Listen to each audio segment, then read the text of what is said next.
Hey everyone! Alright, welcome to another real-time stream of CG Spectrum. Dave's here on the ball. Nice. We have I'm back to my non-Halloween background. I had to do an interview earlier this week and I forgot to switch it, and I'm like, that's awkward. I'm like doing my interview and there's like blood dripping off the walls and creepy guys walking by windows. So I was like, I better switch it up. Hey, Gabe's here. Welcome. This is good. This is a good session for you, Gabe. I'm going to be talking about Control Rig today, but I think we're actually going to be using Gabe's model. I think because it was something I spent a lot of time this week working on, and we've got a lot of stuff I learned about Control Rig, which is very cool. But this time, I want to see what I can do in Unreal 5, because Unreal 5 has a lot of more features, and I can now do a pretty good direct comparison between what I couldn't do in Unreal 4 and what I can do in Unreal 5, and I really want to kind of explore that. And since I don't really have an opportunity to do that any other time, and it's still fresh in my brain, I figured today's a good day for us to do that. And then we can just talk about and work on whatever else you want to do that might be interesting. Let me switch this over to backdrop. We've got it's the beginning of the month, so we've got new marketplace items that showed up, which is cool. Don't forget to grab them if you haven't. There's like asset cleaner, which is probably pretty useful for a lot of people. I'm still looking for some sort of backdrop for sort of a wintry theme, and there's none here, but there was one in the email that we got that had some sort of sci-fi, it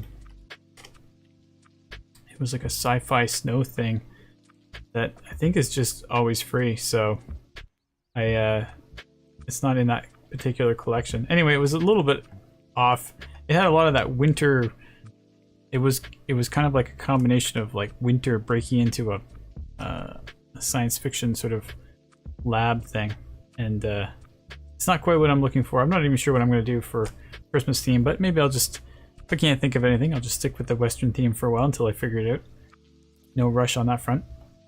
But today what I'm going to do is open up our UE5 early access and Set up a new scene and start playing around with what we can do, some of the cool features, and then hopefully get a little bit more comfortable with it. Nadia's here.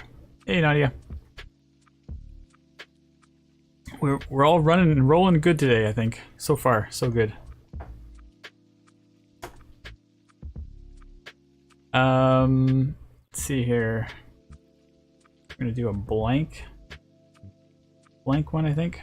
I haven't opened up Unreal 5 in quite a while, so bear with me as I stumble through the initial phases here. I think I'm just gonna make a new project called, we got actually a control rig project in here, I think. Oh, maybe not. Well, then maybe we'll make a new one called control rig. Yeah.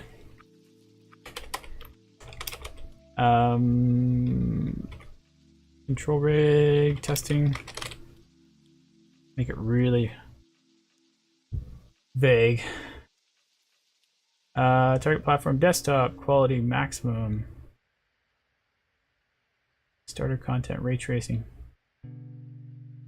Yeah, it's totally, the layout is not what I'm familiar with still.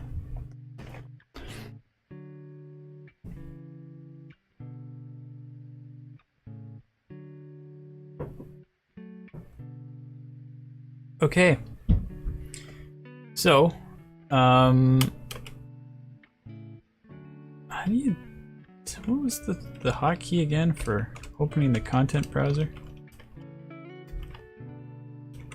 Ugh, hitting all kinds of keys. I thought there was like a spacebar or something. I don't know. Hey, Alina's here. Welcome. Control space? Ah, it's not working. Yeah, see, this is what happens when you don't practice things. It all disappears. So they've got maybe, oh, here it is. It is control space. So it's not, it's just my computer's acting weird.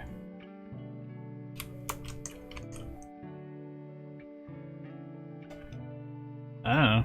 Anyways. Alt space. It was a combination of some kind. That's what I've been doing. Alt space, control space, shift space, tab, control, cap lock space. I don't know. So we're gonna create a new asset. In fact, I've got to bring an asset in, and that's I think where we're gonna bring Gabe's asset, which is the our cool rig from character, our flying robot character, which is a lot of fun. And I've also got all the joints set up properly for it now, so that the orientations are correct, and I know that it's going to work pretty good. I could potentially just migrate it from a working project, actually.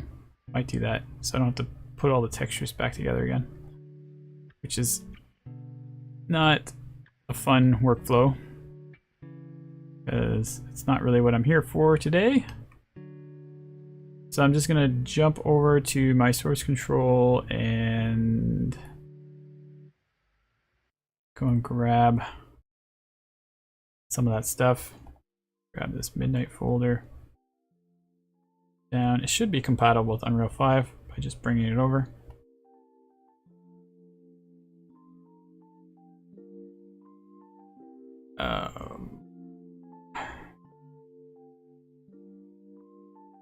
Asset library, control rig testing, content, paste. There it is. Take a look. Skeletal mesh. Yeah, it's compatible. It'll just work. I'm not worried. It should be fine. Ah. It's weird.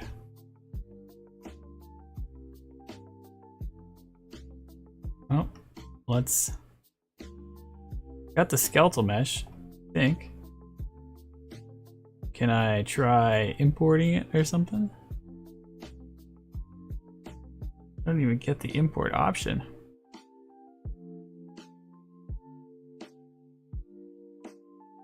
Alright, well, let's try another idea here. Make a new folder called midnight 2. We're gonna just import it in. We're gonna jump all the way back to the folder.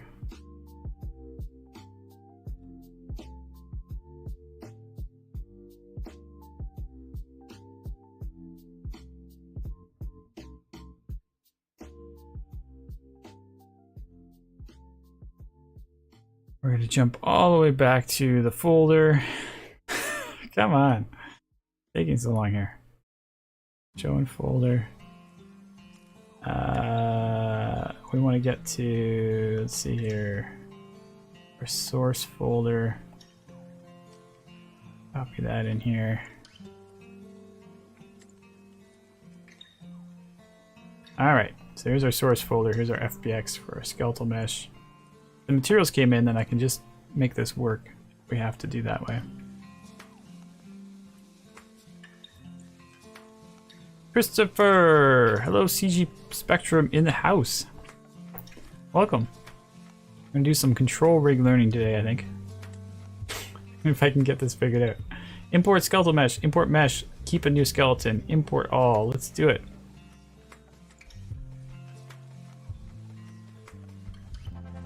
That doesn't look right. What have I got here? Oh, it brought all the materials in too. Oh yeah, that's right. I set it up so that they're all using basic Phong materials so that they could actually import the textures. Well, there you go. We got the textures working already. Just missing the emissiveness. Drawn Skull. Hey, it's been a while. What do you hope to see in Unreal Engine 5? What do I hope to see in it? A stable working platform.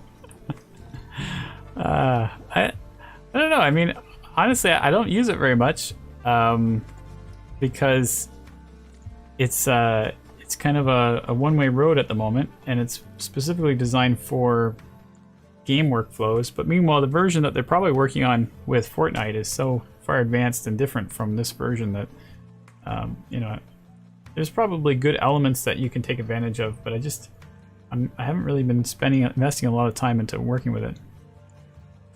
A release date. There you go. Good answer. That's what I'm hoping to see. I think I'm going to try and see if I can get this materials to change to this set. Oh, content browser. This is annoying. Let's see, we got blades goes into blades, body goes into body. Eye gun, front leg, back legs. Oh wait, I just replaced them with textures that don't work. Oh, for crying out loud, how come that didn't work?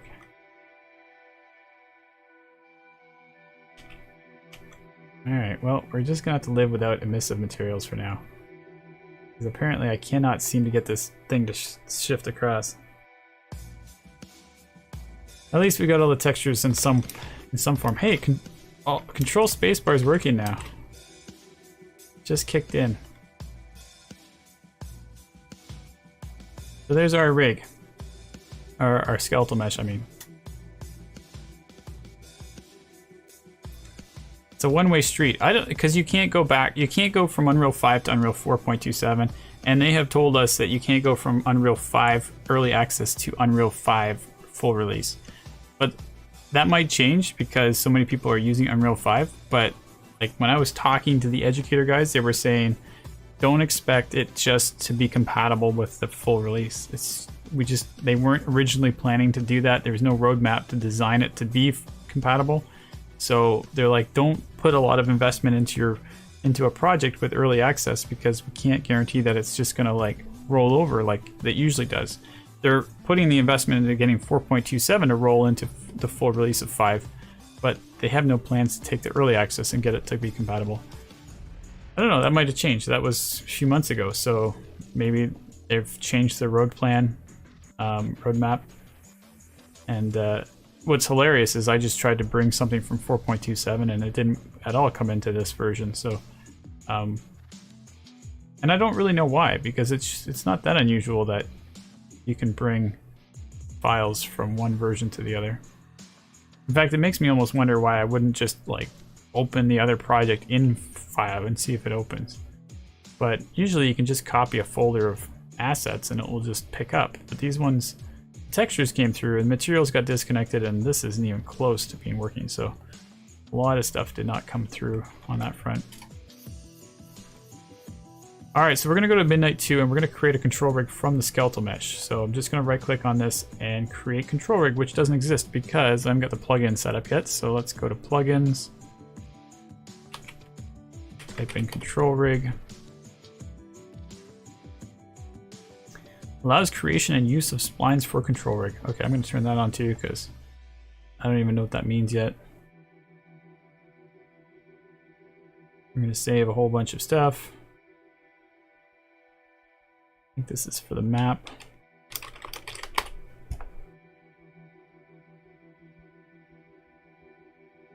Chris says, true, but I'm drooling over the metahumans. I can't wait to learn more about them.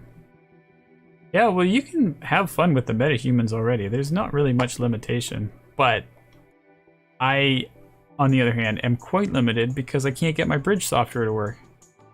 And I have reached out to the guys at Quixel to try and help me through this problem, and I've yet to find a resolution to getting it to work, which is driving me crazy. And I don't know whether, like, it's got to be something that's unusual for just me, because obviously if it was a big deal they would have fixed it already. But if I go to one of a 3D asset and I go to the export settings, it just goes blank and totally disappears. And it's been like this for months. Well, at least, yeah, for months, since like September at least.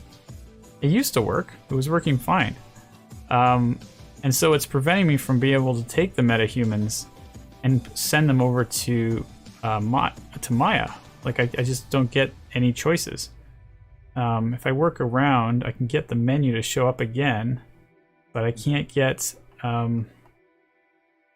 just can't get to that export settings to be able to swap it between Maya and Unreal. So I'm totally euchred on that one until I figure out how to solve this, or until they come up with a patch or something. I don't know what I'm going to do there. Have you tried downloading them? Have I tried downloading the metahumans? Yeah, that one I just showed you was downloaded. I don't even know where I must have closed my bridge already. But yeah, I downloaded one of the metahumans for a test as of just recently. Those are, the 3D models were also downloaded. There's some sort of display problem where I can't even, and if I go to plugins as well, under edit, there's export settings, but if there's also one for manage plugins, and if I click on that, everything goes blank. I don't know, it must be some kind of video card thing, I don't know.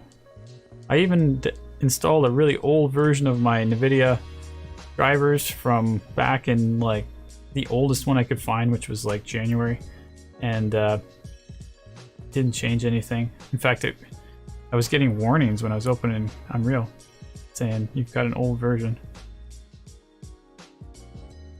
Metahumans does look pretty cool. It is pretty awesome. It's a little complicated though to really jump into easily. And I have some students who are like opening up these files going, I was really overwhelmed when I was looking at this metahuman rig. And I'm like, yeah, that's fair. Like, everybody, the professionals in the industry are like overwhelmed when they open up the metahuman rig, because they're like, what the heck is happening here? It is a very complicated rig. So anyway, I should be able to right click on skeletal mesh and create a control rig now, which isn't anything that's too crazy interesting, but we're getting there. There's one thing in particular I'm really wanted to try out with the control rig, and specifically why I'm using Unreal 5. Wow, I am doing all kinds of weird stuff here. And that is functions. Now, I don't know how exactly it's going to work out. I haven't tried it yet. I just know that apparently you can create, there it is, functions inside of the controller. You can't do this in 4.27. And the more I've been working with control rig, the more I wish and wish and wish that this thing existed. It's fine though. I was able to work around it, but it really offers like that nice clean simplicity that you do when you've got blueprints going on, and you can sort of create a modular function that does operations and then just reuse that. So in theory, you could have like build the character rig in a function, and you just plug in a bunch of different values, and then you could build the entire control rig, and it would just be this single node. And then maybe you could just transfer that function from, or build it through a script or something, and keep it nice and carefully contained. But I don't know.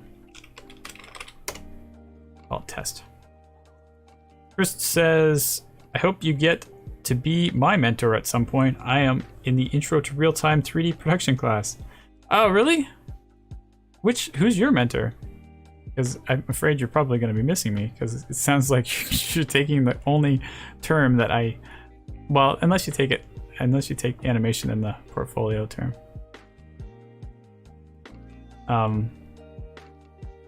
There's 3 of us. There's Brighton, John, and myself who are mentoring real-time right now. And we're trying to get on another guy named Nick, if he can spare us some time. He's busy finishing a game title right now. And you got John. Cool. Yeah, so we're all trying to do our best to get through understanding how to summarize this course, and it's sort of early phases for all of us, and especially for John and Brighton, because they have to sort of get a sense of what most of the course is about.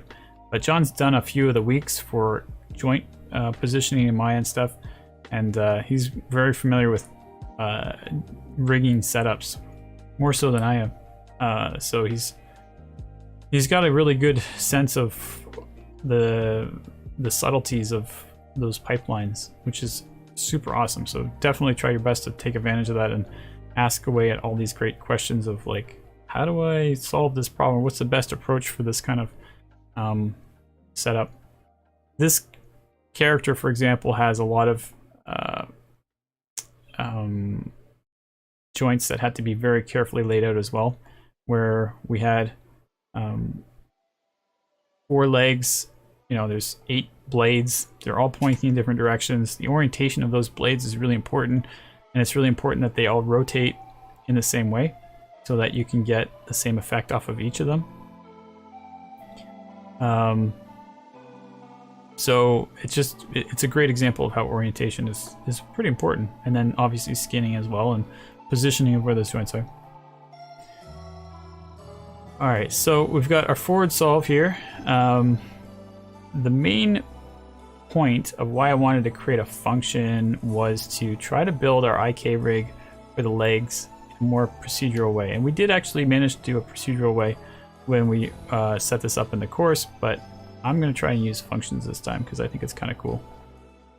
And I want to see what other kind of things we can do while we're building it. So let's see. Basically, there's 2 types of IK systems. There's a basic IK, and then there's the fabric IK. The fabric IK is very simple and very easy to use, but the other one, the basic IK, is the one that can allow you to get a pole vector working so that you can control how that IK is going to be. So I'm going to make a function.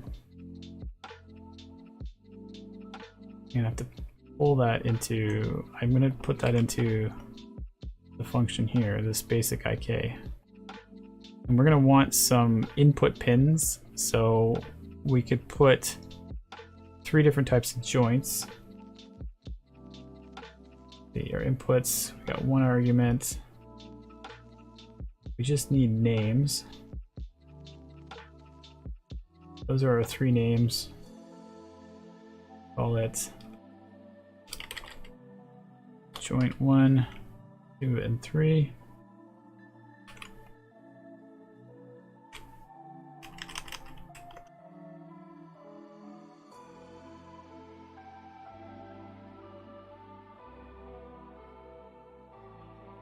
And they would just be the names of each of these joints.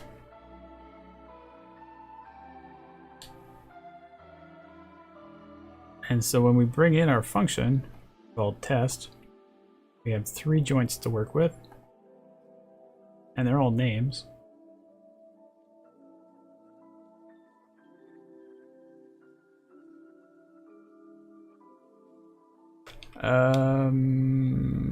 Leg IK. Now, you know what? I'm just realizing as I'm doing this that I may actually be making more work for myself because of how I'm approaching this, which is kind of disappointing. I had this elaborate plan, and I'm like, wait. My other plan was pretty good. So we're gonna make a for loop that basically executes for each one of these legs. Just snatch them all up. And we're gonna run it 4 times. So then we end up with an index, and the index has a string. So we want a string. It's a string. Let's see if here I can separate on this. It says here select string select. So the integer that you come out with goes into the string select, and that's where you get to choose what type of output you wanted. So we're gonna go 1, 2, 3, 4, which is legs are front left, front right, back left, back right.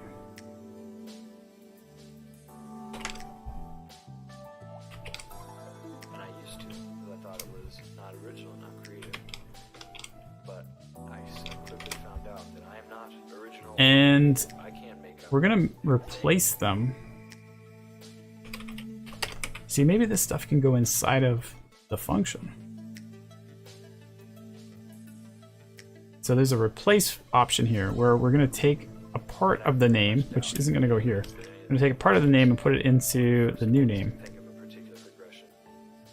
So part of the name is going to be front left. So one of the names that we need is, say, one of the arm pieces here.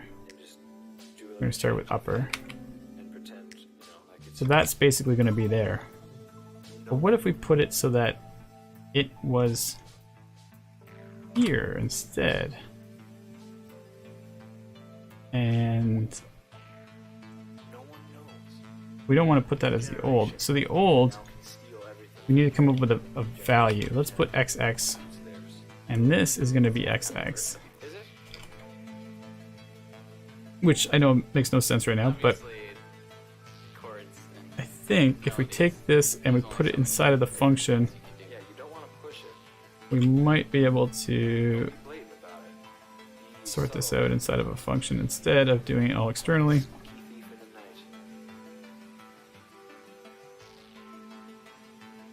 So,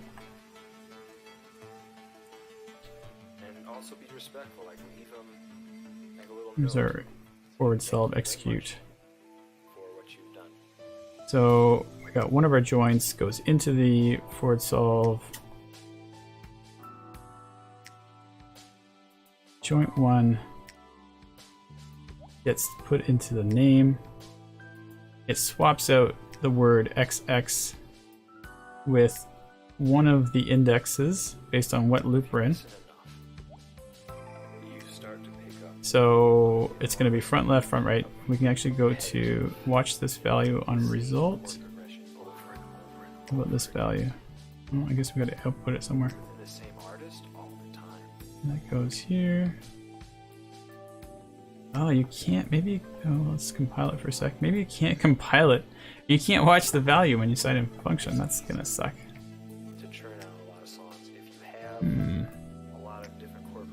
Anyway, let's just assume it's working.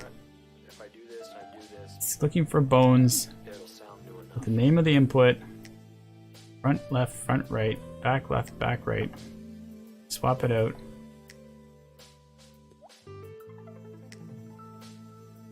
Does this mean I gotta do it multiple times? Maybe. Each one of these have to have its replace. Now I'll go into these joints.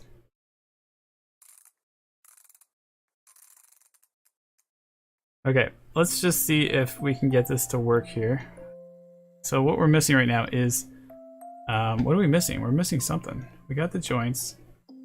We need some effectors. Okay, let's put some effectors in here. We're gonna need to add some more names for what the effectors are called.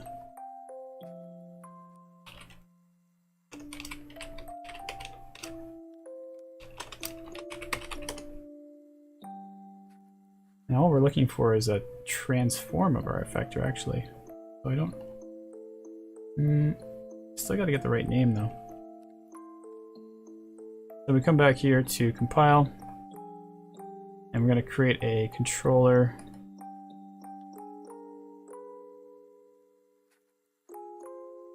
Hold Shift P. I'm gonna name this J... or C for controller. Arm XX, or wait, it's gonna be front. I have to do all of them properly here. Front right,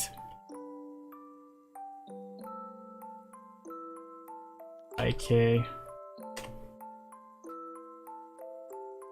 So that's the name. That's gonna go in the control effector.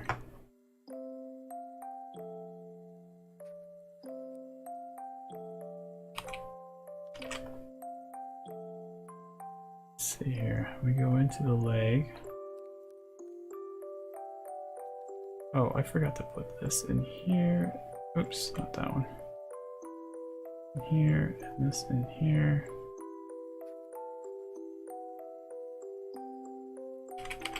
One more time for the effector.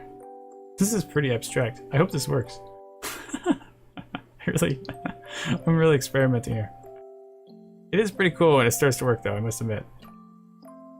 Alright, now the problem is I don't have the actual transform of the object, so I'm just going to grab this controller and say I need to get a control, and it's saying, oh, you need that specific control? No, I just need whatever the heck I can get here. I'm just going to grab that and put that into the effector. Let's see, we compile that.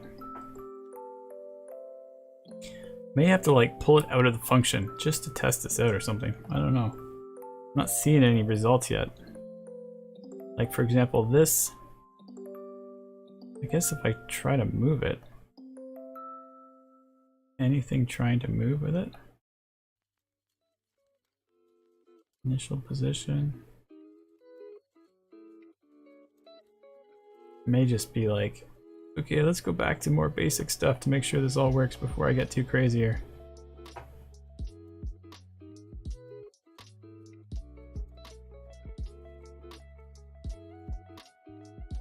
Okay, so I'm going to take this and this. Let's take all of them. Throw them outside of the function for now. Until I can get a sense of what's going to work here. What I am missing currently is a like positioning of where this effector goes yet, but I should be able to see like a leg get twisted up and be pushed somewhere. Let's see if I can start previewing this stuff. Let's watch values. Can we watch values at this point? There we go. So yeah, you can't watch values inside of a function for some reason. We got front left, front left, front left. Okay, so that's not good. Oh, I put front left in these names. Oh, that's because I got disconnected.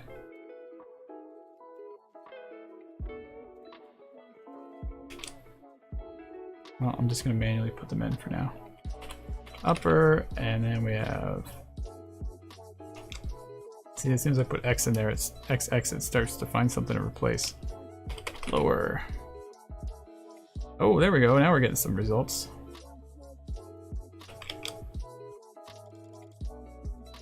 Oh, I didn't put the names in here. That's why I wasn't getting anything.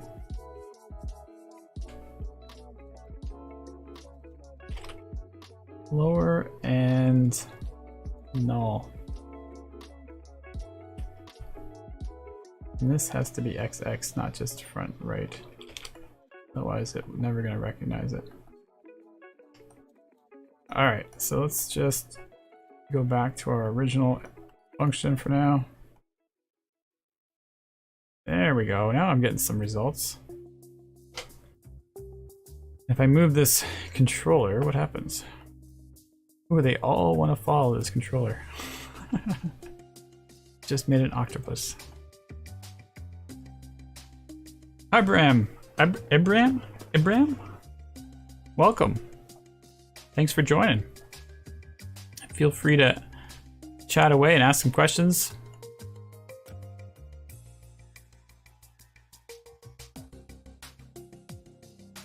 So, what have I done? I have no idea. I'm not really sure why all the legs are managing to follow the same thing. We've only got one. Oh, look at that. It's telling me my error, which is good. Do these work, by the way, if I start watching the values? No. Definitely can't watch the values. Yeah, so it's saying that these items aren't valid because they don't exist yet, so I just have to like start making them. Control C, Control V. And front left,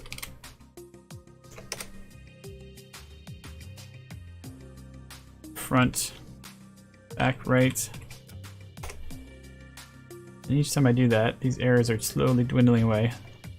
One thing I really like about Control Rig is the fact that it is running in real time like this, so it's like instantly, boom, you can see the results. Like an error went away as soon as I made that last controller.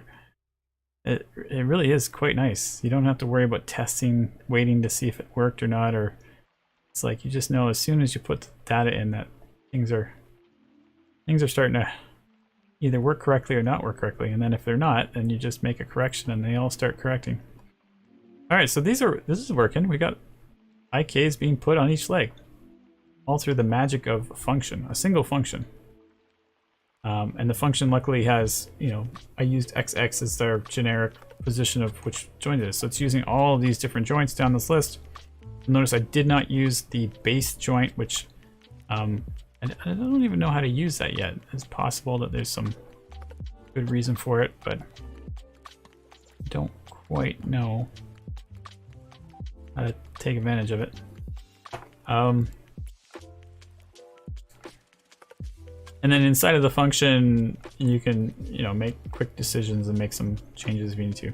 So what's happening now, and what something that I really didn't fully appreciate until I started really focusing on learning about how to build this control rig here, is there's a whole another type of solve called a setup event, and it's really useful. It saves you from having to care about where these controllers go. It's just, you can establish it on what is equivalent to a construction script. So you can just like build all this stuff and then it'll just find the right location. Now there are some catches which we're probably going to run into, but it's definitely changed my whole outlook on how to do control rigs. So I'm going to get this control I want to set this controller. So what I'm trying to do is here, I'm setting control positions. I bet you I could do it in the same way I did this.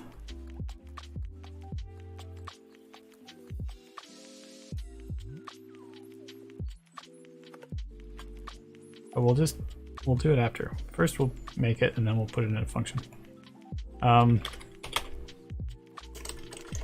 So for loop is what I'm trying to get at here. So we make another for loop, run through it 4 times, grab the select node that we brought in here, runs through this thing 4 times.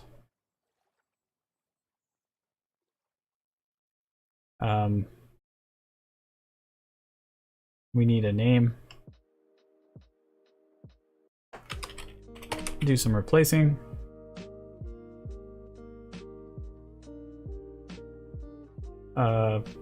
This is the new name, replacing XX with a name that we haven't actually established yet. Actually, if I just break it, I guess we could just type in the name here. And instead of front right, we say XX. That ends up being the name.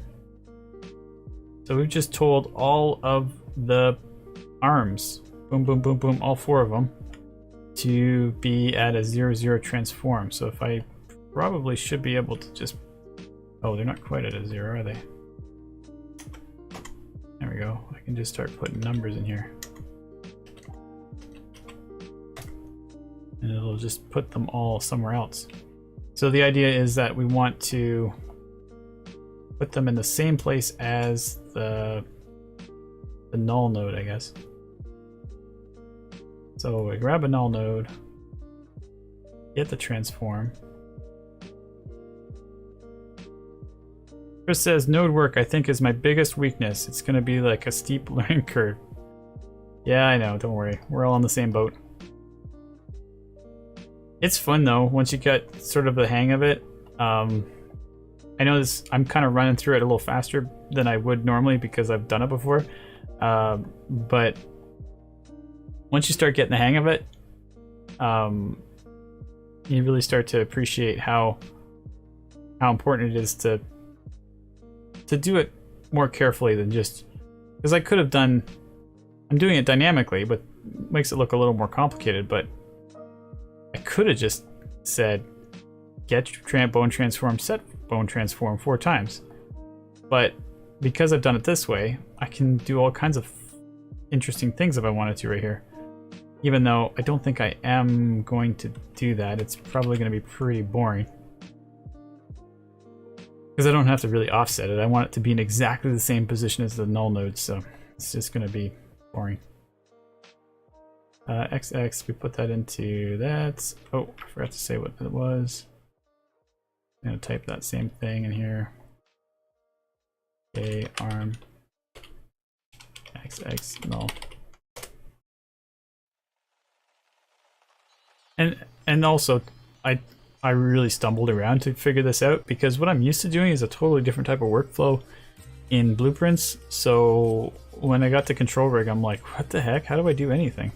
And I kept hitting walls because of limitations in all sorts of different directions. And I don't know why, but there's just a lot of things you can't do. That's why I was kind of hoping that when I came here in Unreal 5, I'd be like, oh look, I can do this now, which hasn't really happened too much except for the function.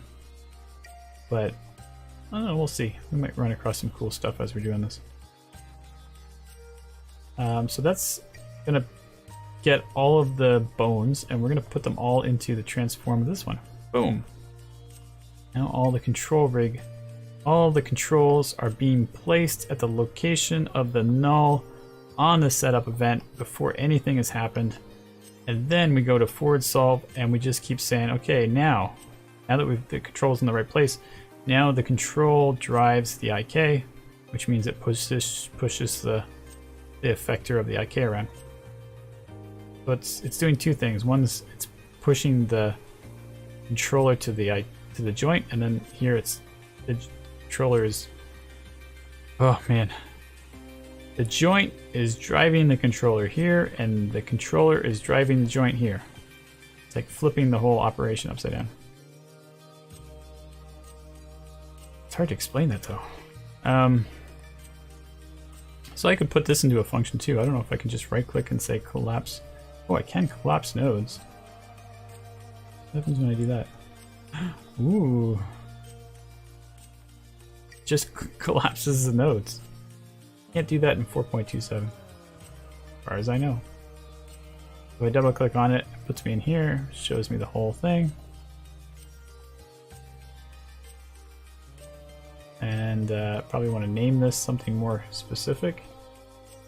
How do I name it here? Oh no, I don't know how to name it. It's just called collapse node. That's so generic. Node settings, I can change the color. Change the color if I don't make it black.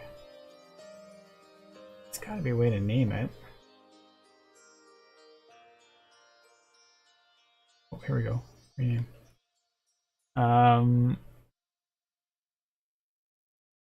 Position, what am I trying to do here? Setup leg IK.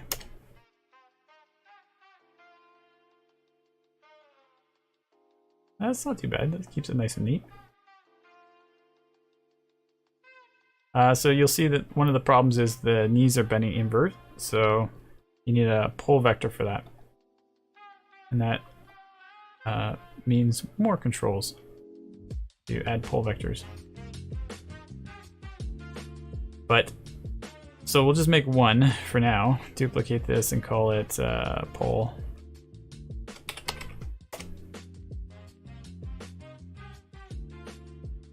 Well,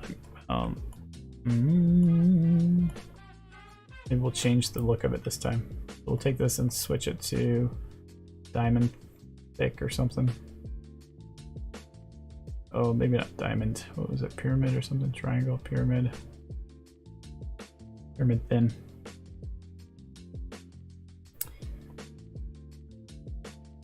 Oh, and let's make it much smaller because that's insanely huge.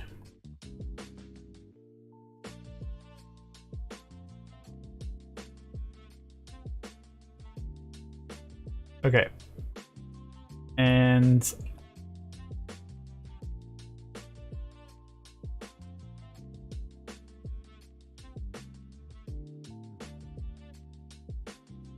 sorry, I gotta remember what I'm doing here.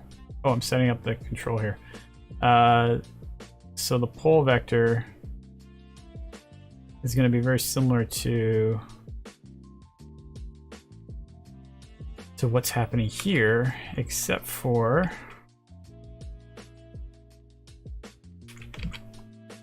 we're not going to be matching the position of the null node, but the actual lower node. So we want the pull vector to be right where that knee is,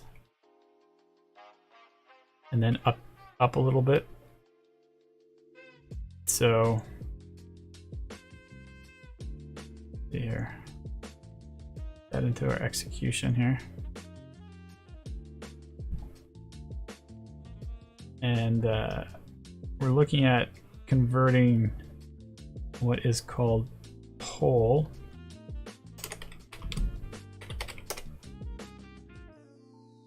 from what is called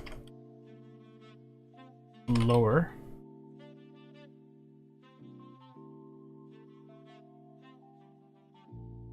So let's see here. Oh, look at that. It's right there. No, it's right there. Thought maybe it moved in the right place. Oh, we've got some names missing here. We're gonna put that into new name. And this into new name. There we go. Now the locator got positioned right where the knee was. And it would have done more too, except for there's only one pull vector right now. So we're putting the transform of one into the other, but we actually want a little bit of offset on the top. And don't forget, we're actually in the setup event right now, so we're not even worrying about IK. We're just positioning this controller to be in the right place. So we're going to do a little bit of a change, I guess, to this. I want the same... No, we don't want the same rotation. We want almost the same translation. The only difference is, what is it, the Z? We're going to add a little bit of stuff. So we'll add like 20 to the Z. Uh-oh, that wasn't where I thought it was going to be. Whoa! Oh, I guess it put everything else at 0. Let's put all the other values together here. Ah, there we go. We are plus 20 on the Z. So then we just want to rotate it by like 90 degrees. So I can take this rotator and say rotate from rotator, which gives us the ability to break it down. Swap this for 90 degrees on something. Oh, minus 90. There you go. So if we just repeat that over and over and over again for all the other controls, we should be able to see them pop up. Let's see if this works out. So we take this and we're going to Control C, Control V, Control V, Control V.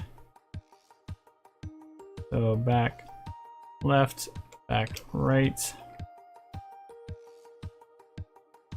There it is, just like we were hoping. Front, right. Hey. Missing front, left. Map. So now we got the locators in the right places, but we want to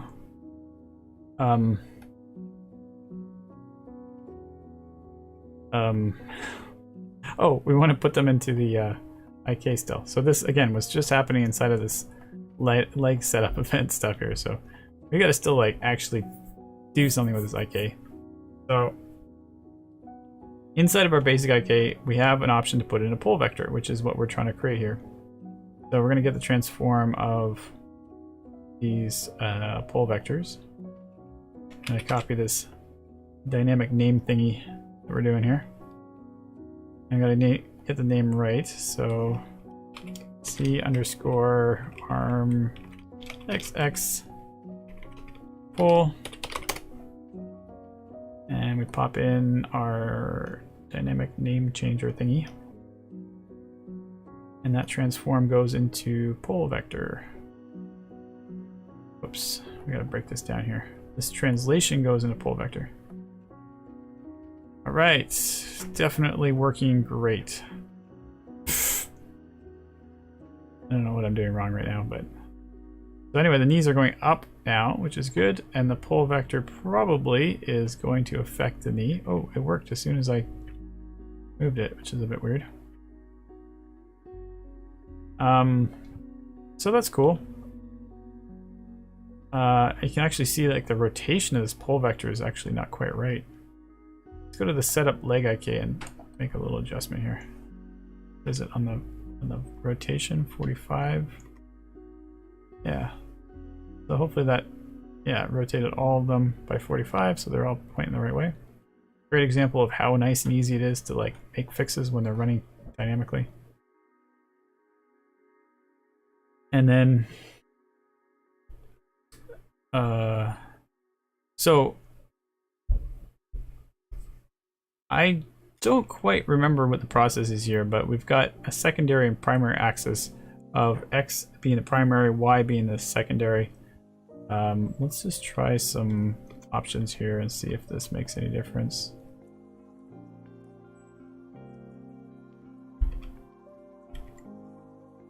There we go. So yeah, X is primary, Z is your secondary. Compile that. Okay, so it's sticking there better. No, it's not. It's rotated slightly off though. I wonder if I'll be able to fix this. Don't know.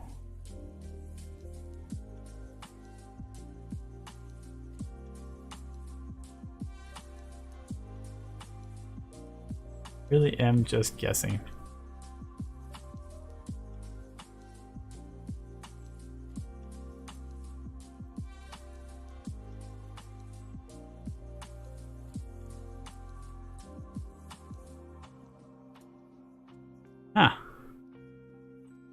It's almost working, but it's 45 degrees off.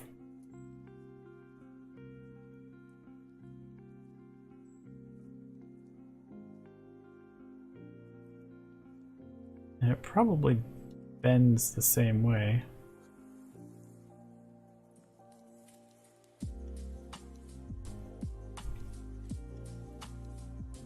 Primary axis is X. Let's see if I can in any way understand what I'm supposed to be doing here.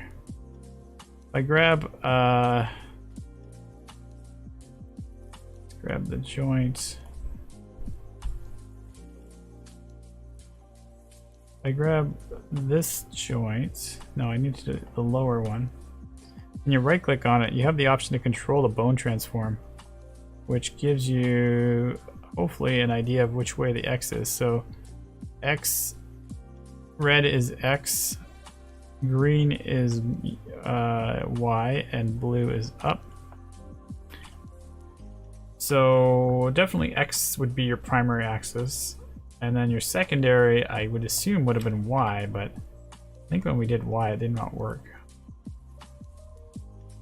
I don't know what that's all about. So then it was either X or Z, or Y or Z. Oh look, if I leave it 0, it works. Okay, sure, that makes sense.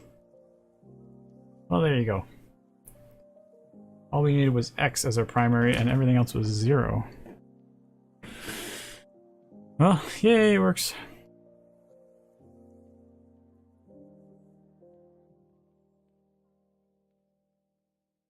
And then you can just take the pole vector and shift it around and it should be okay. Actually, it looks a little bit weird. I guess that's okay.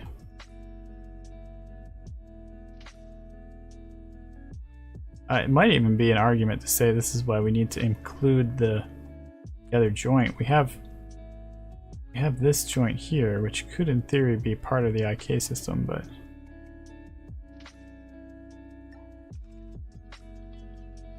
I don't know how that would make sense. It would almost be like this would have to rotate, match with that. That's a good looking knee. That's Chris. Yeah, well, Gabe was the one that modeled it. He did a good job. It's got quite a lot of flex there.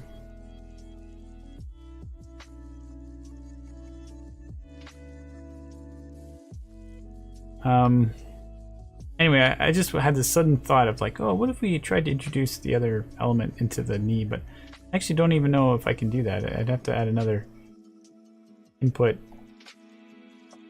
I don't think I can just add another input, so we're just gonna leave it. All right, so anyway, that's how you do the leg IK thing. We've got some sort of functionality that's changed a little bit. We've got, if we go back to our rig graph, we've nice little handy IK leg thing, which I guess in theory you could. Oh, you know what? I didn't really do this very effectively. I need a pole vector. This is the way I should be doing it. So we have control vector and control pole. We should be getting this name, putting it in here, so that when we go back, we just have that. So then you can kind of like go, oh, well, we've got a different system now. Let's use a different leg system. I mean, this is really basic right now because honestly, you'd have to have a four-legged character. I don't know. I mean, but it's the beginning of something cool. I mean, you could expose the select types and then expose how many, well, basically each type you'd be able to put as an index or something. Come up with some smart little logic here, and then you could use this for any kind of leg setup. You just basically have it simplified down to just a few inputs, and you just put the names in, and it will dynamically reproduce it through all the IK legs. You know, that's a little bit of a tool functionality. It's kind of cool, but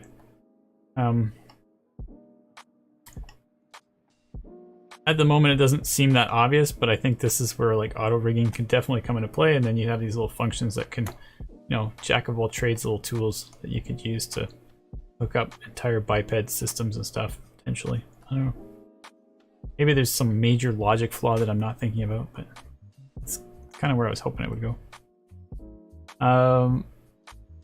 So with the legs logic, there's a lot of logic with the propellers as well. That last week what we were trying to do was get the propellers to spin using, well actually we were trying to do it inside of a animation blueprint, which in the end of the day I didn't need to do that, so it was just kind of interesting that I went to all that trouble to figure it out, and then like, oh look, you can actually do it inside of your control rig. You don't need to do that.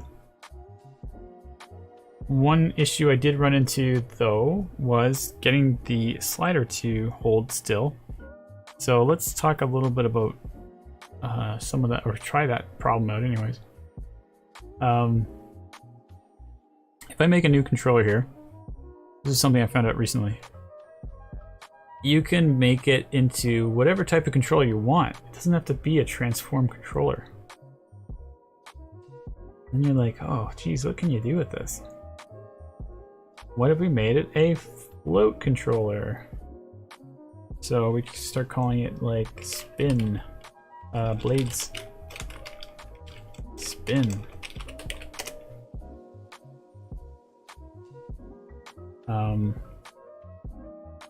And so when we look at the settings for blade spin, we get an initial float value, current float value, your maximum, your minimum, and it becomes a slider basically. Can I just move this somewhere? Let's just see if I can get the location on the Z to be up to 90 or something, maybe 80.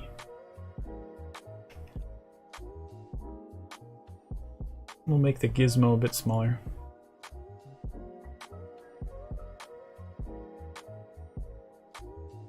So,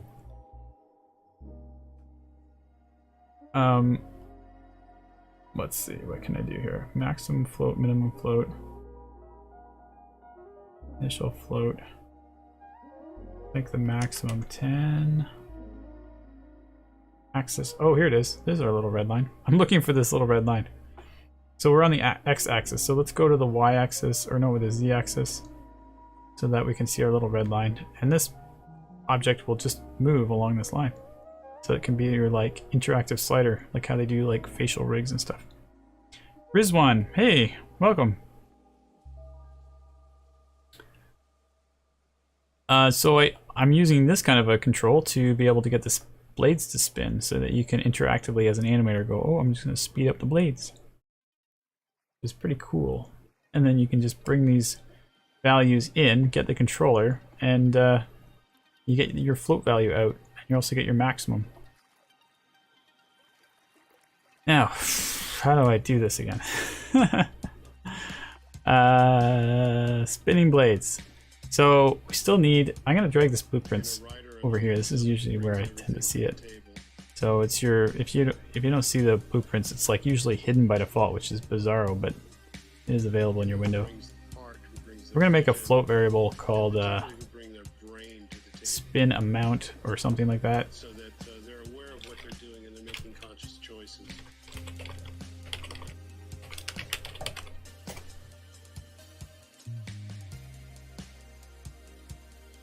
Oh, you know what? I should really try to figure out how to do like make a float. Rizwan says, finished my animation of the Speedlander, land speeder. Did you? How did it go?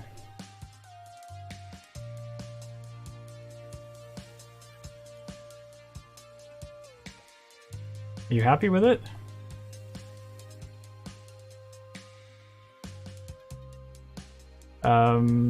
So blade spin amount float.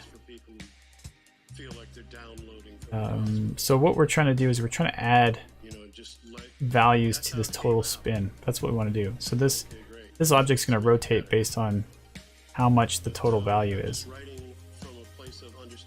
So we want to like set the value, the total spin, and to an incremental amount.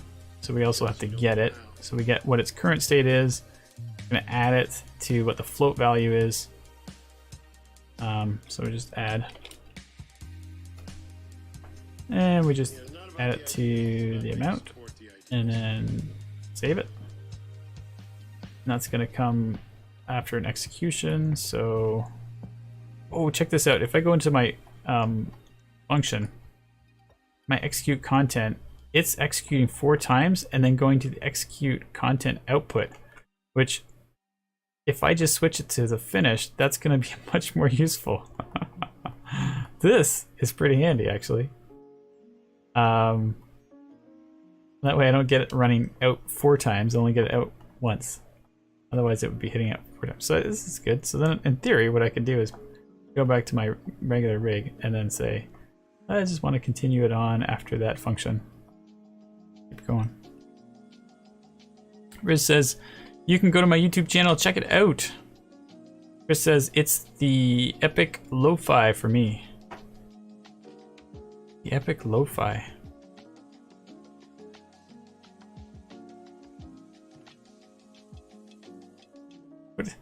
does that mean? I'm really trying to figure that out. Epic Lo-Fi. Assuming it's like simplified version. Oh, the music. Yeah, this is I don't know if you know, but Pretzel Rocks is where I get all my music from. And it's you can upgrade and pay money for it, but it's free just for a basic thing. It's great. You can just listen to all the music you want, but it's also good for streaming because it's got YouTube safe and instrumental stuff. There's tons of music in here, and like there's just good background music. It's really good. And if you do pay for it, I think like 70% of the profits go to the artists, which is pretty cool. Ulysses, sorry. Hey all, welcome. We're talking about control rig. It's pretty exciting. Actually, to be fair, what I'm doing is I'm basically telling everybody that stuff I just learned recently in control rig. But I'm really trying to explore what what the differences is in Unreal 5 and Unreal 4, and there is some subtle differences, but it's just not quite as mind-blowing as I thought it would be.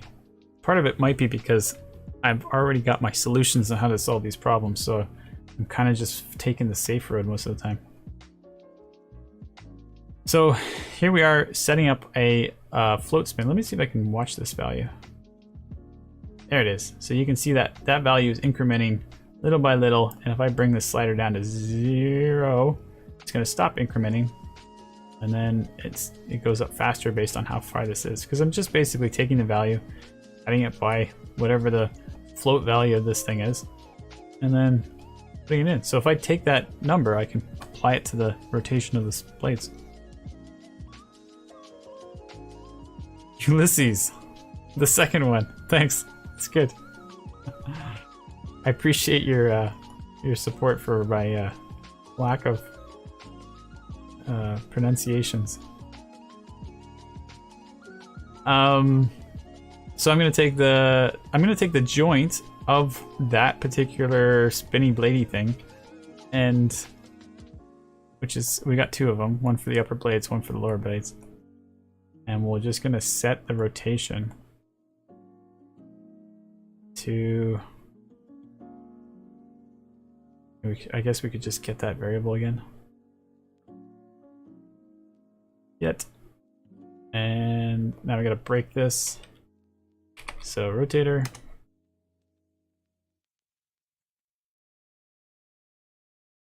And we're gonna put it on, I don't know, X, I guess.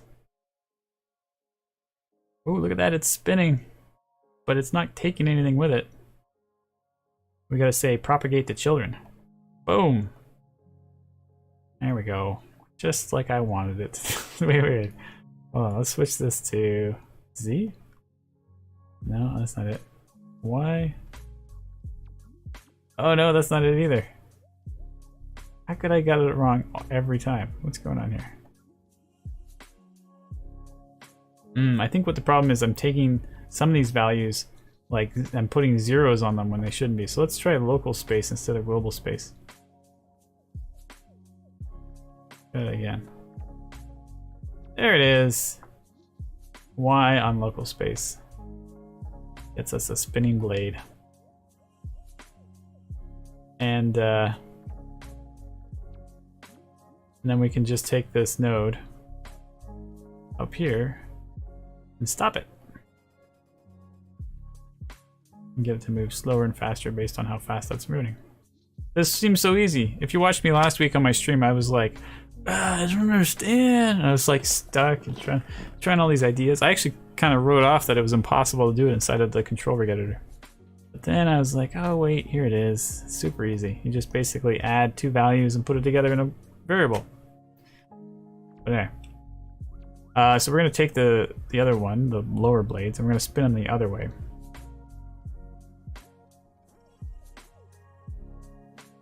So we take the I think I gotta do this again. Switch this to local. Propagate to children.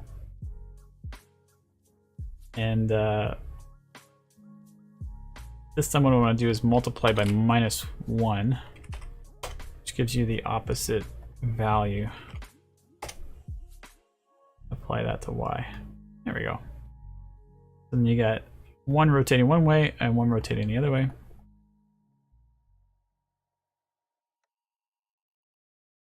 Which is pretty cool.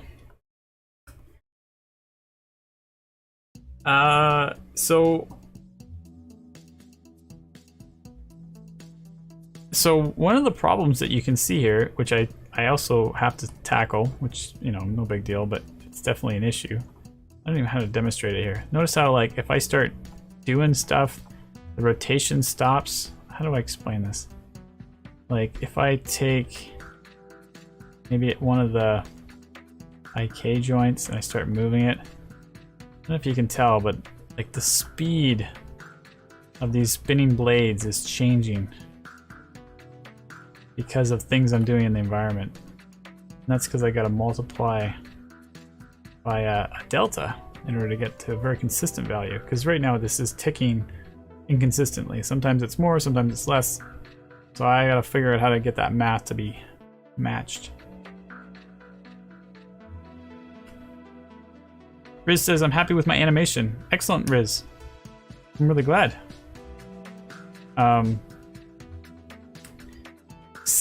Sakithi? Oh my goodness. It's great.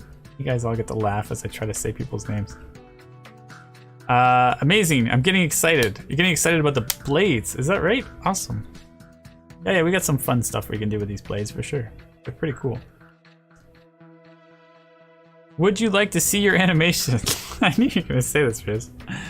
I don't know, Riz. I have to kind of like proofread what you've got before I go and start throwing it up on my screen.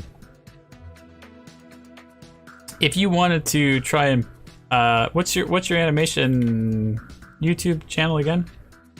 Maybe we can keep it for later.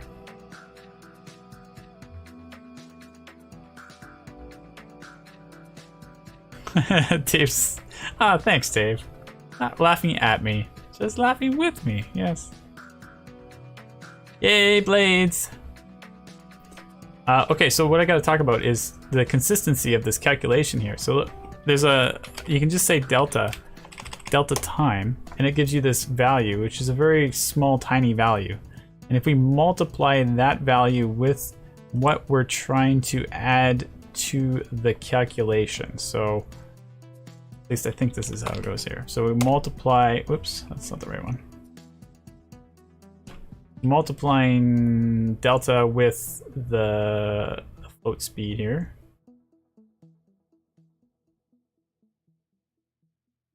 Then we get a very, very small calculation. Let me see what the actual value is. Teeny tiny. So then we got to kind of up that up a little bit here. So we'll multiply that by a bigger value. So maybe we'll do like 10 or something. Or even just I'm gonna do a lot, like 100 maybe. Let's see here, 100. All right, it's starting to move again. So now we're getting, you know, a bigger value per tick, and the number is adjusting to compensate for the frame speed that's happening with my computer. So in theory, whether you're running this on a slow computer or a fast computer, the speeds of these blades will be the same. And it's a pretty common problem when you're dealing with video games. You obviously don't want somebody's game to be playing faster than another game. So being able to offset your input based on delta time is a pretty important factor. And unfortunately, I can't even demonstrate it very well. Usually I can, like, oh, if you just grab this node, but I don't have a root node. Let me make a root control here.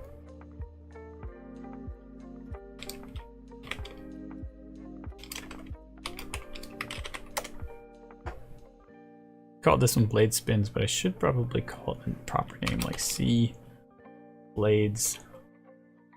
spin. And then we'll just put all these controls into that root. And we'll make this root something that looks much more noticeable. Like a big octagon or something. Oh, rounded square, that's what we should do.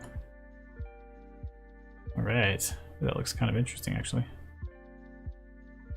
So if I take this object, oh, I gotta do propagate children. Wait, how do I do that? What? Oh no, it's correct. It's moving all the controls. It's just the controls are not connected to the body yet, so I made the body one. Anyways, whatever. So when you're trying to move these objects around, it makes the blades spin at different speeds, but it doesn't really matter right now.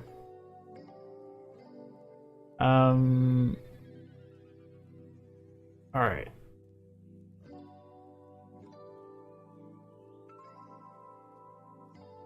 What am I going to do next here? We've got all these nodes now where we're getting various things and we're doing stuff. Let's see if we can try and do this collapse again. So we're just going to say right click, collapse nodes. And this is going to be blue.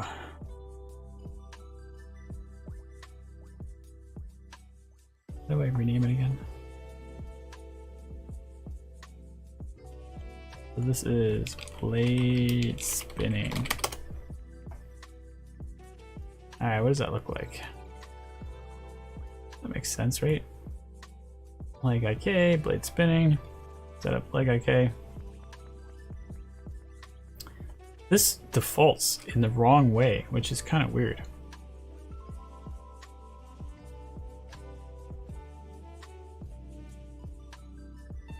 Like if I compile it, its initial value is like 24. That's not what I want. I want it to be 0. Oh, okay. I just have to change the initial value. Yeah, now I have to actually move it to get it spinning again. Cool. So, talking about like dynamic functionality, one of the big wins you can get from making it dynamic is grabbing all these like individual joints. So I built the whole setup to be able to handle having the blades fold in so that they can tuck into the body of the robot. And it's because the skeleton was set up in a way that each of the joints have the right orientation to rotate in the same way, you can get actually a really nice clean result pretty easily. And you don't have to build controllers for each of those joints. You can just dictate the bones themselves to rotate. So it means kind of doing the same thing as we've been doing before. Unless I can come up with another clever way to do something. Basically, we're looking at these 8 joints, upper and lower.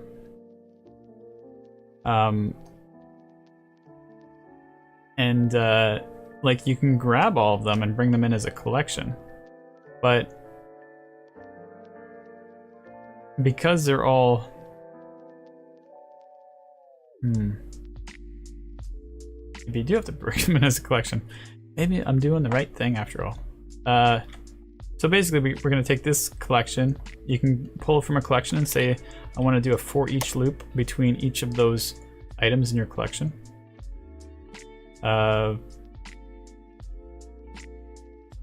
And then so that's going to go 1, 2, 3, 4 on the execute pins. But we want to do 1 for upper, 1 for lower. So we do another for loop, which is a little different than a for each. So we're doing 1, 1, 2, 2, 3, 2, 3, 1, 2, 3, 1, 2, 4, 1, 2, that kind of thing. Just it'll work. It's kind of cool, kind of crazy. Like if you open up your item, you get your name of each of these joints. So again, we can do this replace. Oh, that almost crashed. Oh no. Save, save, save. I don't know what's going on. Maybe I'm overwhelming it with my craziness here. Also, am I doing some kind of repeated stuff here? No, I'm not. Alright. So we'll just use the word, we're gonna replace the word upper with lower. That's all that's gonna happen. So our old one is upper, new one is, oh wait, maybe what we have to do is a little bit of a fancier move here. Do a select. We do upper and lower. And that would be the index from this one, which would happen twice. And that would end up being the new replacement, and the old replacement is always going to be upper because it's just going to use this value twice. Boy, I don't know. Hopefully you guys can follow this. It's kind of crazy. But it goes upper, and then upper, lower, and then upper this one, upper, lower. And we keep getting these new values. Actually, can I watch this value yet? No, not yet. What am I doing with all this? Oh, we're gonna rotate it, I guess. So I'm gonna set the rotation of these values to the name. Oh, there we get to see it now. So yeah, we got blades, blade, upper one, lower one, upper two, lower two. So it does work. All 4 of them, all 8 of them.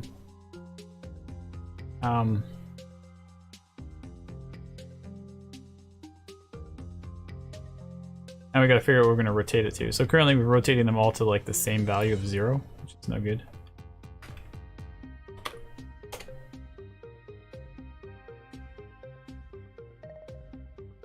And now we're just gonna rotate them to, I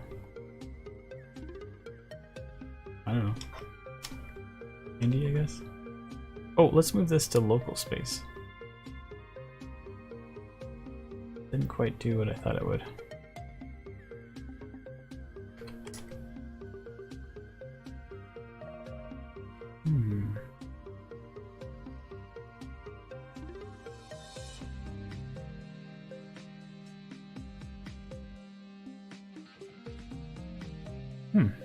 I don't know.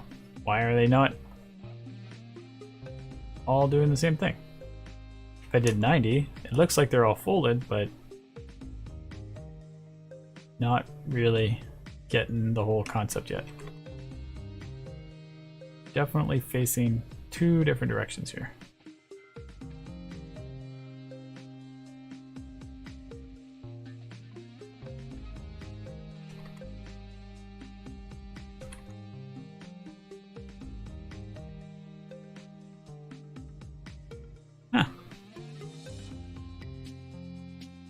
What am I forgetting?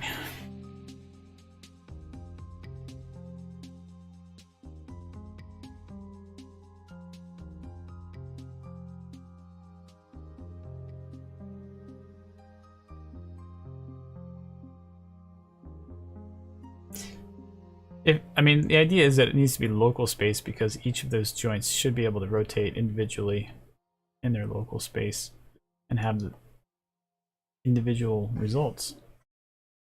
I don't know what I'm doing wrong here.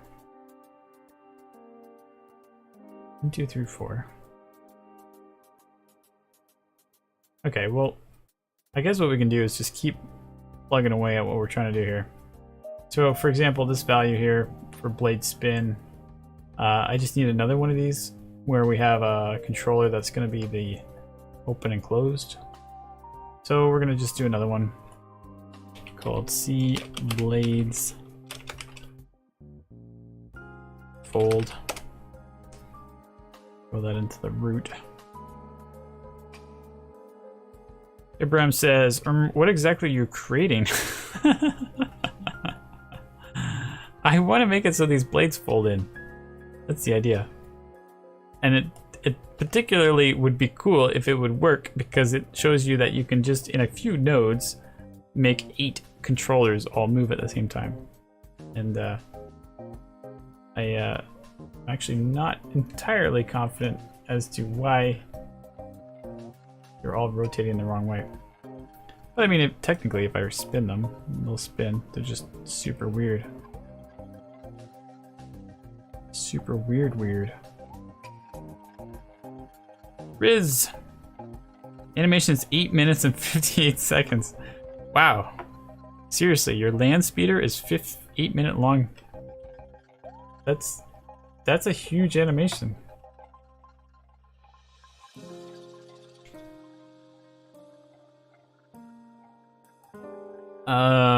So I really just want to get this spin controller node somewhere visible.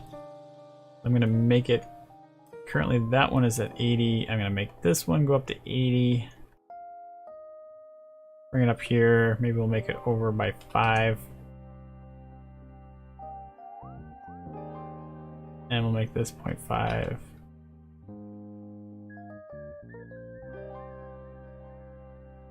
Maybe make the color different so they don't look exactly the same.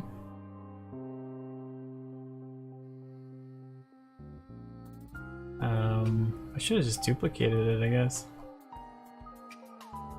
Oh, it's a transform node. Yeah, I haven't even gotten into a float yet. So a float that goes on the z-axis should give us, especially if we increase the maximum field to 10, that little green line that shows us the stuff is going on here. So that gets us all the way to a point where we have a slider that we can work with, which is what I was trying to do here. So we need a value that's like relevant. Abraham says, anyways, I'm enjoying the concept pretty much. Okay, that's good. Thanks for, I appreciate that you said that actually. I'm like, it's cool, don't worry, it'll get good. No, it's all right. But I'm glad that you're at least appreciating what I'm trying to do here. I would actually like to get into some sort of interesting exploration area, but I haven't quite figured out how to do that yet. If you take the float value, which is 10, and you divide it against your maximum value, which has to be 10, what you're going to get is your percentage of this slider, which is quite handy that they put the maximum right next to your float value. You put them together like that, and your output ends up being a percentage of whatever you've decided to push it up to. So, which is gives me just a 1 and a 0 value. And so I basically want to drive one of these values by like a 90-degree angle here. So currently my 90-degree looks ridiculous, but I have to figure that out in a minute. But basically I just want to drive it here, but by 90 degrees. Could I just do multiply, I guess, by 90. Oops. So that when I move this up, they all shift down. So you're just kind of driving a multiplier that's going from 0 to 1. Which I can probably just watch that value there.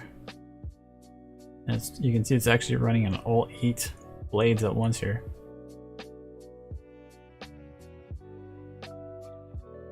One meaning it allows the multiplier to be at 9.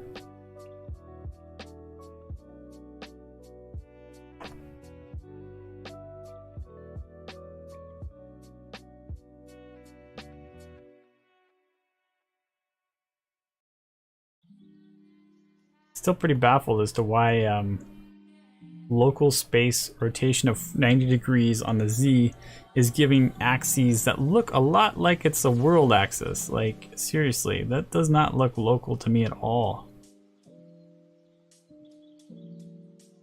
Maybe what I should do is try a little bit of a reset here.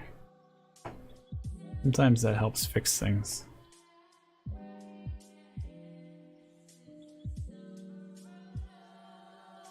Is my project in here somewhere?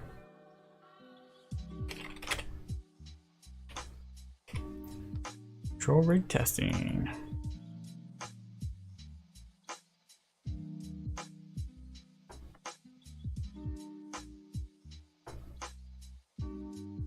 Control space.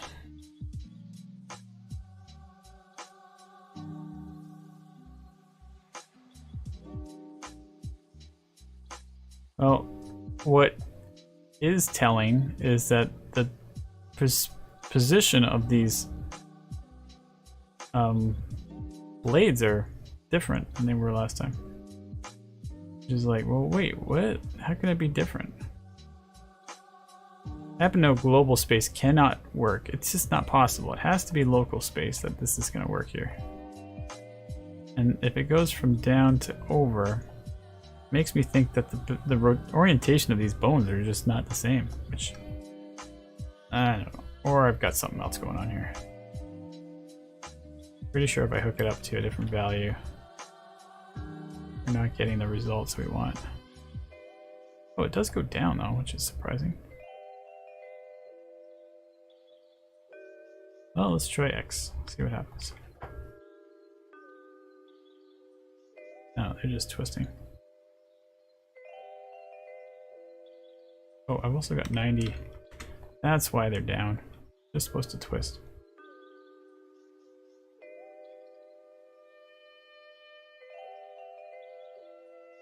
Yeah, okay, those are the kind of results I expected.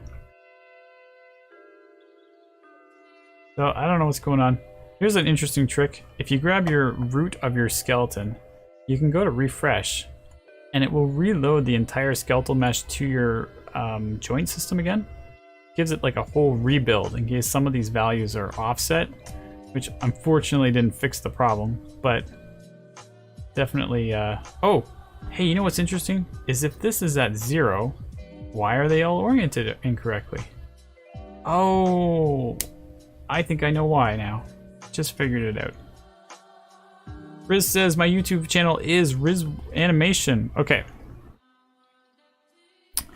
Sounds good, Riz. I'm gonna write that down, even though I already know you've talked to me many streams and I know exactly what your thing is, but I'm actually gonna give you a chance here and check out your video offline, see how it goes. Anyone else can check it out too at their own time. And have some feedback for you next week. All right. So,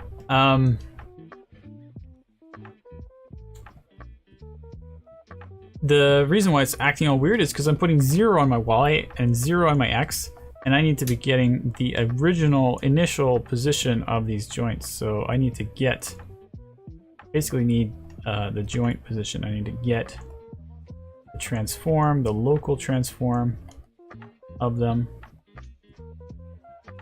and I need to get the rotation. So rotator, to rotator, and so this is going to get our X, Y, and X, Y, and X, and then we need to add this to our Z, and that was not at all satisfying, so was hoping for much better results. Oh, I got only one blade working here. Hey, if that's the right blade, then it's working great, so hopefully that's what we got going on here. Alright, so this is only just one blade name. I need to come up with all the other blade names. I think I can just reuse this. Just like that. Hey, there we go. Oh, burn. Not quite perfect.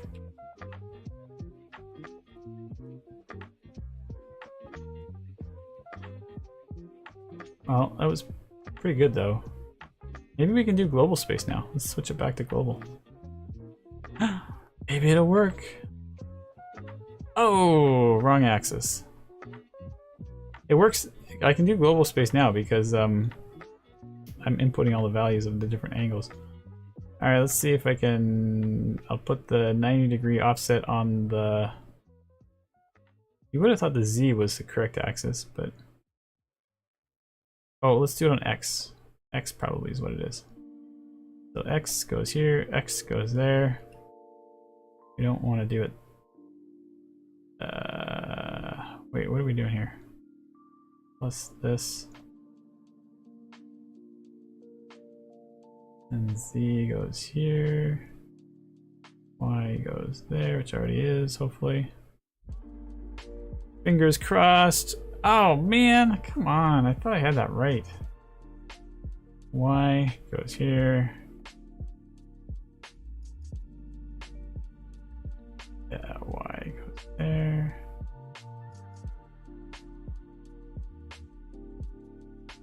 Come on. Hey, that's looking pretty close. We're just going the wrong way.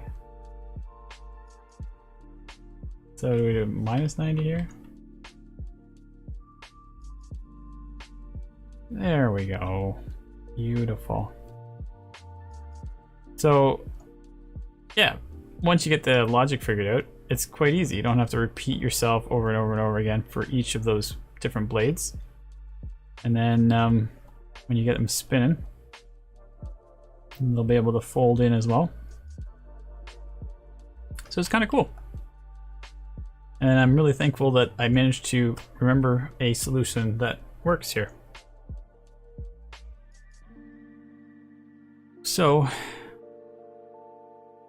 I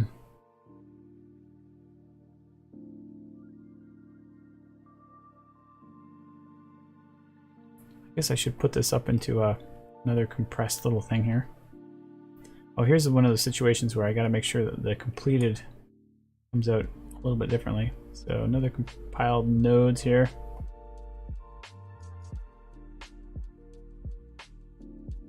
We're going to call this one folding blades. And we'll make it blue. Oh, I already had one for blades folding, but whatever, or blue, I mean. And then for the out execute, it's important that I use the completed. There we go. There, now it looks nice and simple. It's like, oh, it's easy, no problem. I am missing a few features, like I need like a control node for what would I call this? This would be the blade C underscore blades shaft, which is just maybe a control that goes to the blades shaft. So I could just get the, I want to set the control to the position of the joint. So I'm getting the transform of the bone joint. And notice I'm doing this on the setup event so that it's happening right in the very beginning. And I'm gonna take that transform and put it right there. So it just pops in right where we need it to in the beginning. And make it a whatever. Make it a diamond. Oh my goodness, it's huge. 0.1, 0.1, 0.1. That looks stretched. No, not really. Let's make it like thick. Oh, it kind of looks rotated, eh? Or no, I guess that's just your perception of what you think is rotated. You could rotate it 90 degrees. There, now it's got kind of that squarish look to it. So now that we've got a control in the right location, now we want to make it so that, oh, and we should make this initial so that it's the initial position of the bone joint in case it's been offset. And then we want to drive that, so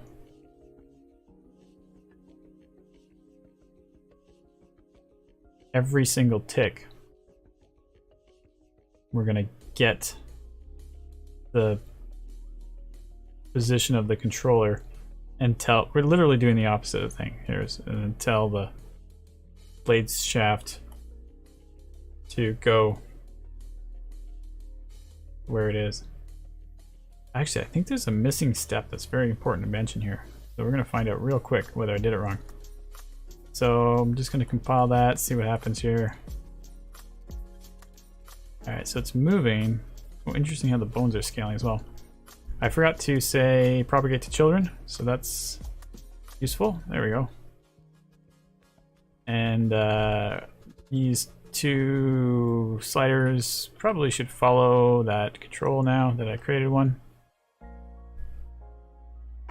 So I'm going to take these two guys, parent them to the shaft. When I move the shaft, oh, when I parented them, they totally moved to a new location.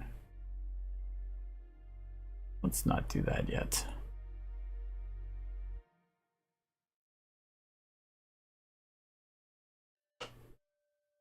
Oh yeah, so there's a really interesting thing that I found out. When you take these particular type of controls here that are moving in a sort of a world space, and now I want to try to do it, but I'm. Oh, did I attach it to? Yeah. So let me try this again, but I gotta like put them in the right place. Where are they here? Oh, they're over here. All right, let me see if I can just demonstrate this before I get too. I don't really want to set it up like this necessarily. Hopefully you guys can bear with me for my boring demonstration I'm about to do here. I'm going to bring this control rig in here and into a sequencer event, which is pretty normal workflow. Drag your control rig in, you actually get a sequencer with your character, and it's ready to roll for animation. So where's our things here? Okay, so if I move, let's see what happens here. If I take this control that I just made. Oh, why are they even over here? I don't even know what's going on. Turn off grid snapping. Alright, so here's a demonstration of it, even though it's totally not making any sense. But notice how I take this and I move it left and right. Look at this. They're actually moving along the slider. Like, what? That doesn't even make sense. Not to mention, why do I even have these objects selected? It doesn't make any sense either. But if I move it up and down, like, I don't know, the point is, it's weird, right? Like, this is just weird stuff going on here. It's running both sliders at the same time, and I'm actually just trying to pick this object over here. So things are strange. And what I've discovered to fix it is instead of parenting these two objects to a child, you actually have to use a space node, which I'm like, this is the first time I've ever found a reason to use the space node. And so, now I can't remember how to do this. So I make a space node, I'm gonna put these two guys inside of there. And the space node, during the tick, I'm gonna get it to follow the transform of the blade shaft. Pretty sure this is gonna work, but I don't know. So blade shaft controller is gonna drive this. Actually, you know what? I could probably just use the joint. Let's just go straight to the joint. Get the transform of the joint instead of the controller. Drive the space node here. Compile, save. Let's see if there's anything happens here. Oh, it's still broken. Hold on, hold on. Don't lose faith yet. Sometimes this happens.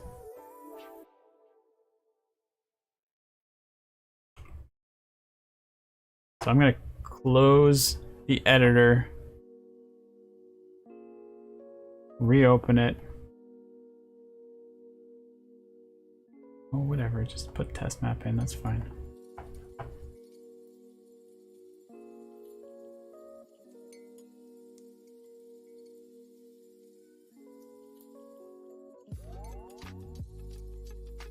It's just crashed. I don't know, it's just close. My Epic launcher has crashed. That was awesome. Didn't anticipate to go this far down here. It's alright, we can do this without Epic launcher. Control rig testing, let's reopen it.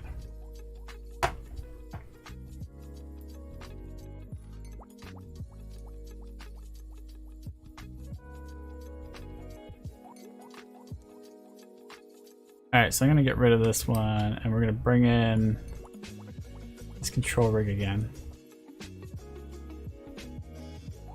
Ooh, bringing in the control rig did not open up a sequencer file.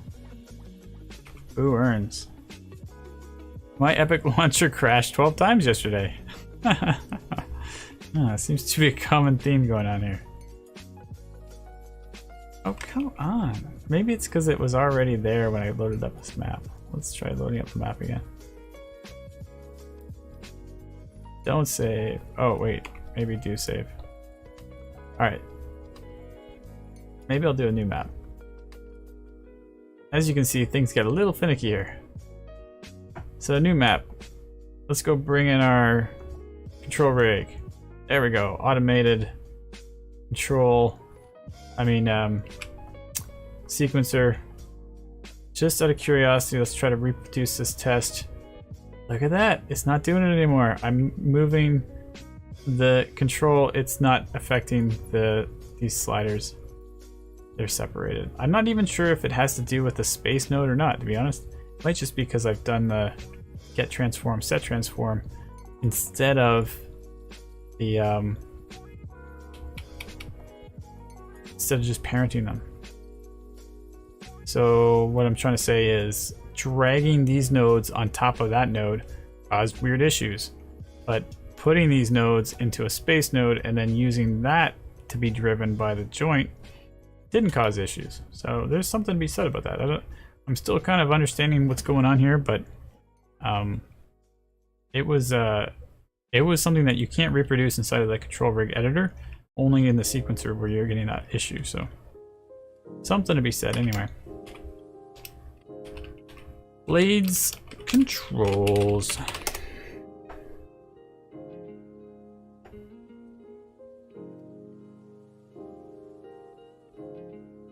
Right? Is that good now? Okay.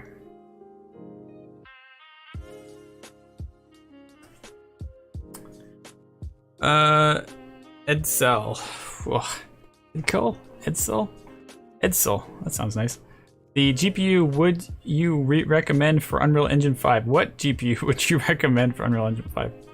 I would recommend something with RTX, but it doesn't have to be, because there's a lot of ways that you can render really nice stuff without ray tracing, including Lumens from Unreal Engine does not use RTX. But to get a nice, good, reliable selection of tools, I think anything that's RTX is definitely a good way to go. But I don't know. I'm just a guy who does stuff. Chris says, I'm running an RTX 3060. There you go. Send help. And he's crashed 12 times yesterday.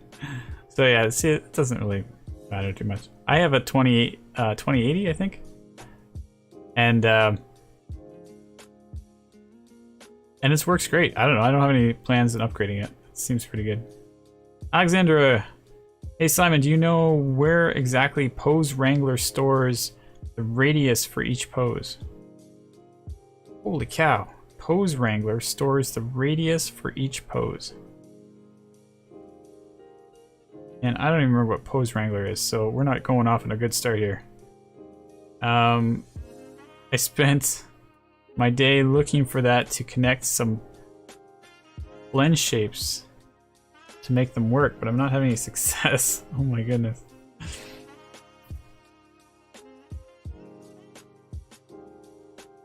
Sorry to come up with a totally different subject. I like the questions. I just, it still has a 2060. So you're doing fine. No worries then. Let's see here. We want Pose Wrangler. Pose Wrangler. Is this Unreal? Or are we talking Maya? Plugin for Maya. Oh, it's the Chris Evans one. Oh yeah, Pose Wrangler. Oh yeah, now I'm up to speed. Do you know where exactly Pose Wrangler stores the radius for each pose? The radius for each pose. Oh man, I got a better question. How about where are you finding the usefulness of using Pose Wrangler? Because I couldn't figure it out. I even looked at it in one of the streams and I'm like, I don't really know what this is doing. Didn't solve what I thought it was doing. It's almost like as if you're using it to like help skinning a rig, but metahumans already have skinned rigs, so you don't really need to be skinning anything, so I don't really quite understand the purpose of it. Sekthi? I need guidance. I'm planning to get into interactive animation. Interactive animation? What is that? What does that mean? This is like VR animation? Abraham, to Edsel's question, the RTX version TI are good enough to handle Unreal Engine 5. That's right. That is a good answer. Yeah, you don't really need anything that's like super, super awesome. But I was talking to Will today, and he's like, the video memory can be a very important factor if you're doing Alembic cache exports, because I mean, whatever, as if this is a major topic of concern right now, but the way that they do the cache is they actually put it all on your video memory and store it all at once instead of referencing frame by frame from it. So it's like caches, this is like vertex animation from maybe like Marvelous Designer if you have cloth simulations, and if you wanted that data to be like a long sequence, cinematic sequence with a lot of vertices, then you're only able to do as much as your video memory is capable to handle. So if you only have 8 gigs of video memory, then you're only going to be able to do X amount of cloth simulation through Alembic cache into Unreal. I don't know, maybe that might be a concern, but I think what Will was referencing was that, like, you know, they should really do it so that it streams that data dynamically off of your drive instead of having to load it all into memory, because you're obviously, you know, it would be much more beneficial to have it dynamic. If you're looking for a way to use Pose Wrangler, or no, sorry, if you're looking for a way to rig metahumans, you're looking for a way to build a control rig, like a body rig for metahumans. There's Advanced Skeleton and M-Gear are both plugins for Maya that will build a body rig for Advanced Skeleton now. No, I just said Advanced Skeleton for metahumans now. So check them out. I would do it on my streams, but I can't get my stupid metahumans to transfer over to Maya because I can't open up my exports window in Bridge. And I'm pretty stumped. I've tried everything I can think of to get that working, short of like going to another computer, using it over there, bringing that version of MetaHuman over onto my computer, which, to be honest, that's pretty much where I'm at right now for my solution. But I won't be able to necessarily... Yeah, I might do it that way, actually.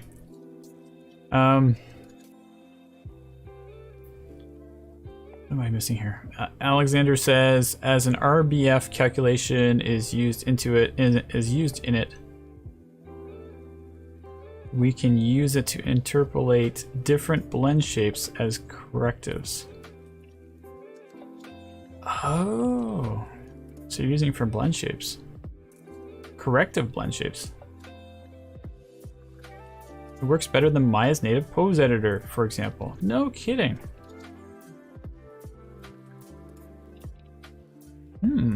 I really have to figure that out. Like, I'm like, whoa, okay, let me try to digest how exactly that can be used. But it's complicated to work with, to make it work. Yeah, that's where I'm getting the feeling it's going. I was hoping you knew. Yeah, right. I think the Pose Wrangler is a big mystery to everyone. Okay, good. Well, I'm glad I'm not the only one. I literally like looked at it and I was like, oh, it looks great. Let's go try it out. And I tried it. I'm like, I don't know where you would ever use this. Why does it exist? Chris says, I have to download the assets from Bridge before I can export. Yes. Are you saying, is that to me to download the assets before I can use them. Because if that is, yes, I have. Let me show you. MetaHuman. This character's got a little check. It has been downloaded. Oh, well, maybe it's been updated since I last downloaded it. I don't know. Oh, is there another one down here that's been downloaded? Oh, I don't know. I thought I had downloaded this one. Okay, so there you go. Anyways, it still doesn't work. I have tried this before. But like, for example, these assets over here, they have been downloaded. Okay, you know what? This hasn't been downloaded either. I'm gonna try this, and I can't confirm it, so I don't know what I'm supposed to do anything here. But anyway, I'm trying to figure out how to get past this whole expert settings disappearing. We're not sure. I'm not sure. I'm still gonna keep trying though. I'm not done yet. It's just it used to work and it stopped working, so we're gonna see how this works. Chris says, there you go. Isn't it awesome when I try to like say, I know what I'm doing, and then I go into it, I'm like, I don't know what I'm doing. Alright, so what did I miss here? Sakathy? Just interactive. My clients are asking animation video as interactive. Oh, interactive animation video as interactive. Okay. I'm doing dental animations. Oh, okay. Clients expecting procedures need to be interactive. I'm new to Unreal, so I need to help where to start. Okay, well, I think Unreal is a great way to do interactive animations, and you can get some pretty fantastic dental looking scenes. I don't have a lot in terms of like, I don't even know what your medium is that you're talking through. So it's like there is different tools like Twinmotion, which maybe is something that could be utilized somehow as a interface for a client that can work with an interactive scenery without having to create a giant UI. I'm not sure. I've never really tried to use it that way, but Twinmotion is meant for architectural rendering, and it does utilize all the engine of Unreal. So I don't know. Maybe that's helpful.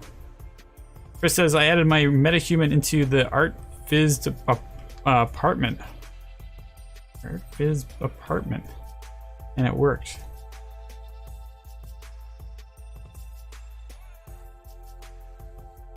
It's an ArtViz apartment as like a thing. Not sure what that means. Okay, well anyway, it's cool. MetaHuman's definitely a fun thing to play with. I've been kind of looking forward to getting back into it if I can figure out how to solve this issue. Because there's lots of cool things, like the fact that Advanced Skeleton and MGear both have plugins for it, and I want to find out what they're all like. But anyway, I gotta wrap it up, I guess, because we're hitting the end of the hour here. I covered some pretty cool stuff here with Control Rig and Unreal 5. Not super interesting in terms of what kind of stuff I discovered, but hopefully anyone who's following along had some fun watching what I was doing here. But in the meantime, I will leave it there. And I'm sorry, I'm trying to manage my windows over here. And I will be back again next week to keep going. We'll try to find something new to talk about and explore some more interesting stuff. Thanks for everybody who has joined and chatted and contributed, and I hope to see you guys again next week, if I can. Oh, you know what? I just have to go and manually click on this one. There we go. All right, guys, take care. See you next week. Cheers.